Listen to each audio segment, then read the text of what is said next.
அந்த டீம்ஸ் நேத்து என்ன தனியா ஆடுனாங்க, நேத்து 6 பேர் சேர்ந்து தான ஆடுனாங்க, எப்படி அது சொல்ல முடியுது? பட் கோவத்துல வந்து முயலை தூக்கி போட்டு அன்ஷிதா அண்ட் பவித்ரா 2 பேருமே பாத்தீங்கன்னா உள்ள போயிட்டாங்க. அன்ஷிதாலாம் வந்து பாத்ரூம்ல போய் உட்காந்து அழுதுட்டு இருந்தாங்க. நம்ம சௌந்தர்யா இருக்காங்களே காம்ப்ரமைஸ் பண்றதுக்காக உள்ள போனாங்க. உள்ள போய் வந்து கேட்டுட்டு இருந்தாங்க, பேசிட்டு இருந்தாங்க. அன்ஷிதா என்ன சொல்றாங்க அப்படின்னா, என் மேல கை வைக்கிறதுக்கு ஜாக்லின் யாரு அப்படின்னு சொன்னாங்க. தெரியல, நான் ஜாக் மேலே இல்ல, நான் உன் மேல தான் படுத்துட்டேன்.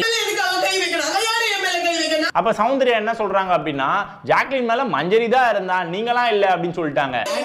மஞ்சரி தான் இருந்தாங்க, அவங்க தான் இருந்தாங்க. இங்கேயும் வந்து பாத்தீங்கன்னா உன் மேல நான் இல்லைன்னு சொல்லி அன்ஷிதா சொல்லியிருப்பாங்களா வெளியில. இங்கேயும் வந்து சௌந்தர்யா என்ன சொல்றாங்க அப்படின்னா, மஞ்சரி தான் வந்து ஜாக்லின் மேல இருந்தா, நீங்கலாம் இல்ல அப்படின்னு சொல்லி சொல்லிட்டாங்களா. அப்ப யார் தாங்க இருந்தது போட்டு பார்க்கலாமே அப்படின்னு சொல்லி ரீவைண்ட் பண்ணி பார்த்தேன்.